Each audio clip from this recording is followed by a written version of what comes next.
This is probably an MCU first, but they actually put out a movie where I thought the characters, conflict, and overall story were stronger than the action.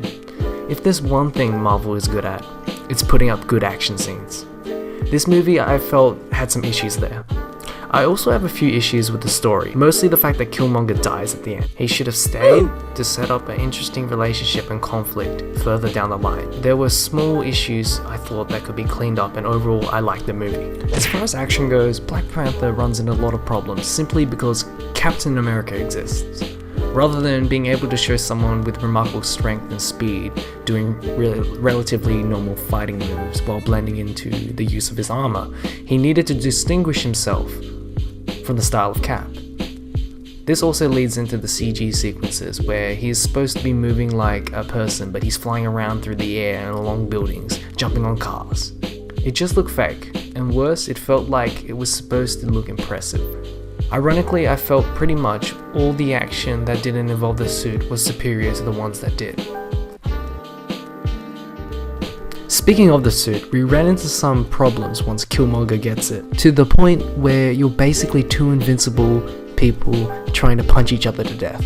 I know some people didn't like the vibranium somehow gave these technological advances, but I think the real problem from the narrative standpoint is how powerful the suit was. It distracted from everything, the greater conflict of Wakanda, what should they do, what should they leave, and turn everything into a silly moment where a pile of additional techno issues and legitimized T'Challa being able to stab Killmonger with some train gun and mug, and what the hell is happening here? I'm fine with the metal having properties to do all sorts of other stuff. With that, the changes, for starters, I would remove the pulse power from the suit. He's already in indestructible suit anyway. And what leads to what we saw in Infinity War, where the logical thing was just to consistently use the ability over and over and over again. Maybe T'Challa is willing to be so indiscriminate, but Killmonger certainly wouldn't. It adds nothing to the story. Next, I remove the plot device of vibranium being unstable. This again adds nothing to the story.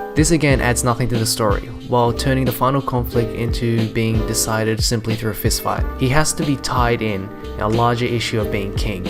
Doing a fancy move to win the fight feels wasted, since his growth as a character has nothing to do with it. Never mind that of course they are going to use the technology that they can. It's not outright to defeat the Black Panther armor, at least harm them if someone is good enough / gets lucky. Now, what is the main lesson learned from the film? Is it wrong to do the right thing out of fear that it could have downsides? Is it wrong to turn back on family? Is it wrong to turn back on oppressed people around the world? This is the idea that should have led T'Challa to win the fight. But how do we do that? The monkey tribe joining T'Challa at the end is a clear start. Make M'Baku say to him, "You're the first king in centuries to come here."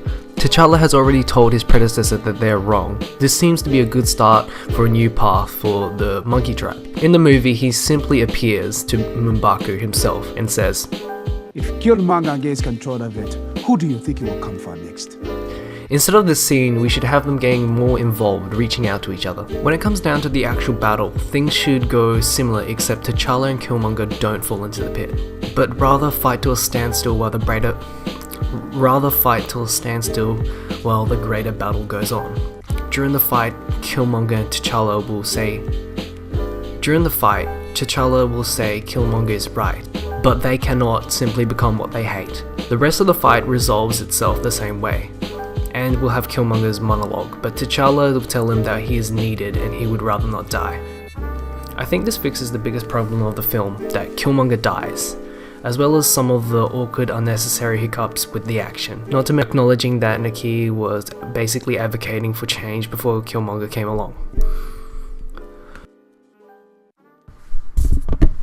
Holy shit, guys, you made it to the end of the video. Wow, okay, boom, links here, subscribe, give us money, that's all good. Okay, see you next time.